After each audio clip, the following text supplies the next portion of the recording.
ಮೃತ್ಯುವಿಗೆ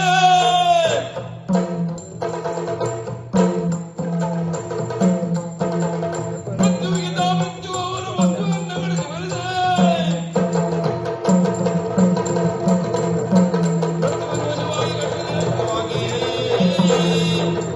ಹಿಂದೆ ಬಂದ ಮಾರ್ಕಂಡೇಯನ ಪ್ರಕರಣವನ್ನು ನೆನಪಿಸಿಕೊ. ಸಾಕ್ಷಾತ್ ಯಮನಿಗೆ ಸ್ವರೂಪಿಯಾದವರು ಅಂತಾದ್ರೆ ನಿನ್ನ ಬಲಕ್ಕೆ ಯಾರಿದ್ದಾರೆ? ದೇವತೆಗಳು.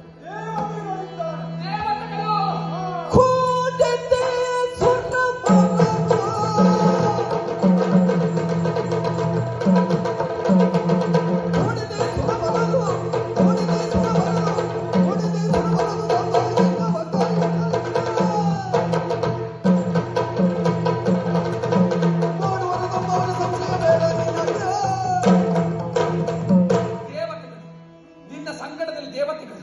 ಹಿಂದೆ ರಾಕ್ಷಸರು ಬಂದಂತಹ ಸಂದರ್ಭದಲ್ಲಿ ನನ್ನೊಲ್ಲವನ ಪಾದ ಹಿಡಿದ ಪಿಕಾರಿಗಳು.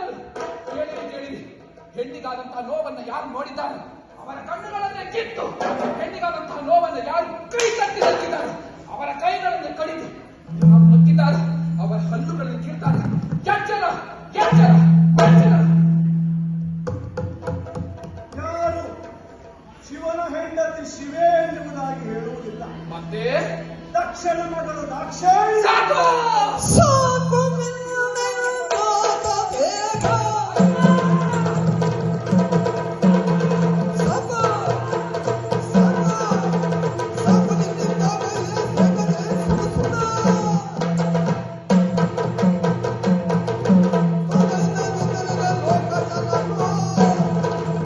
ಸಾಕು ಸಾಕು ಸಾಕು.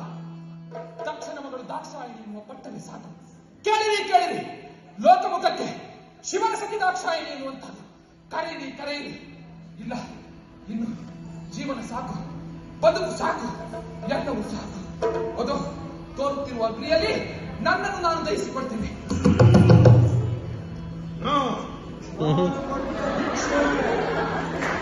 ಅಗ್ನಿ, ನೀನು ಕೊಟ್ಟ ಭಿಕ್ಷೆ, ನಿನ್ನ ಎಂದಲಿಗಾಗಿ ಕಾಯುತ್ತಿರುವ ಅಗ್ನಿ ನನ್ನ ದೇಹವನ್ನು ಸುಡದು.